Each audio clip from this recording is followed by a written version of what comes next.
ರಾಜ್ಯದಲ್ಲಿ ಬೆಲೆ ಏರಿಕೆಯಿಂದಾಗಿ ಜನರು ಮೊದಲೇ ರೋಸಿ ಹೋಗಿದ್ದಾರೆ. ಇದೀಗ ಮದ್ಯ ಪ್ರಿಯರಿಗೂ ಬೆಲೆ ಏರಿಕೆಯ ಶಾಕ್ ಕೊಡಲು ಸರ್ಕಾರ ಮುಂದಾಗ್ತಾ ಇದೆ. ಹೌದು, ಮದ್ಯದ ಮೇಲೆ 10 ರಿಂದ 20 ರೂಪಾಯಿ ಹೆಚ್ಚಳ ಮಾಡಲು ಸರ್ಕಾರ ಮುಂದಾಗಿದ್ದು, ಸದ್ಯದಲ್ಲಿಯೇ ಅಬಕಾರಿ ಇಲಾಖೆ ಆದೇಶವನ್ನ ಹೊರಡಿಸಲಿದೆಯಂತೆ.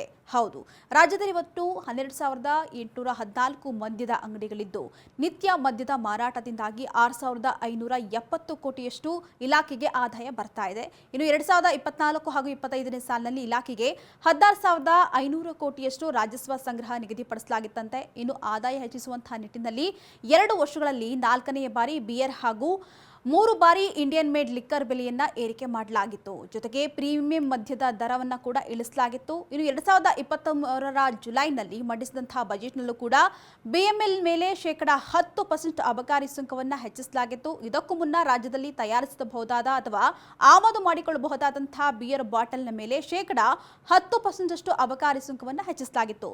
ಇದೀಗ ಕಡಿಮೆ ಬೆಲೆಯ ಲಿಕ್ಕರ್ಗಳ ದರವನ್ನ ಕೂಡ ಹೆಚ್ಚಿಸಲು ಸರ್ಕಾರ ತಯಾರಿಯನ್ನ ಮಾಡಿಕೊಂಡಿದೆ. ಅಲ್ಲದೆ ಪ್ರೀಮಿಯಂ ಮದ್ಯದ ಬೆಲೆಯನ್ನ ನೆರೆ ರಾಜ್ಯಗಳಲ್ಲಿ ವಿಧಿಸ್ತಾ ಇರತಕ್ಕಂತಹ ಬೆಲೆಗಳಿಗೆ ಅನುಸಾರವಾಗಿ ಪರಿಷ್ಕರಿಸೋದ್ರೊಂದಿಗೆ ಅಬಕಾರಿ ಸ್ಲ್ಯಾಬ್ ಅನ್ನ ಕೂಡ ಸರ್ಕಾರ ಸಿದ್ಧಪಡಿಸ್ತಾ ಇದೆ.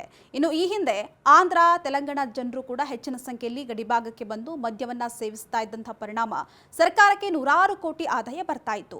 ಆದ್ರೆ ಆಂಧ್ರ ಸರ್ಕಾರ ತನ್ನ ರಾಜ್ಯದಲ್ಲಿ ಮದ್ಯದ ದರವನ್ನ ಇಳಿಸುವ ಹಿನ್ನೆಲೆಯೇ ಹೆಚ್ಚಿನ ಸಂಖ್ಯೆಯ ಗಡಿಭಾಗದ ಜನರು ಆಂಧ್ರದಲ್ಲಿಯೇ ಮದ್ಯವನ್ನ ಸೇವಿಸ್ತಾ ಇದ್ದಾರೆ. ಈ ಕಾರಣದಿಂದಾಗಿ 1,500 ಕೋಟಿಯಷ್ಟು ಆದಾಯ ನಷ್ಟವಾಗ್ತಾ ಇದೆಯಂತೆ. ಹೀಗಾಗಿ ಮದ್ಯದ ಬೆಲೆಯನ್ನು ಏರಿಕೆ ಮಾಡಲು ಸರ್ಕಾರ ಮುಂದಾಗ್ತಾ ಇದೆ.